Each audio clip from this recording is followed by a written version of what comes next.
We will now demonstrate this closed buttonhole stitch. The needle comes out at the end of the line here. After bringing the needle out, insert the needle from the pointed corner of the bottom triangle. The floss points to the right,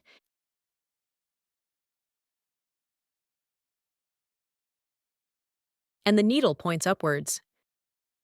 Then, wrap the floss around the back of the needle in the same way.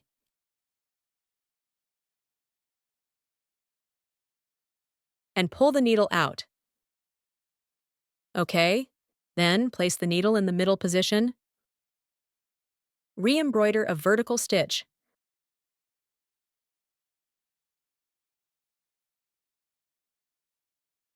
The floss is wrapped behind the needle. Pull the needle through. The tension of the floss should be slightly balanced. Then, point the needle to the left side of the line, forming a triangular shape. Both sides are stitched this way, with a stitch in the middle.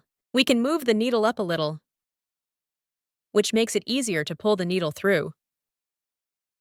In this way, we have completed a closed buttonhole stitch. Remember to keep the needle above the floss. Pull the needle through again. Repeat the previous step. Always remember to wrap the floss first.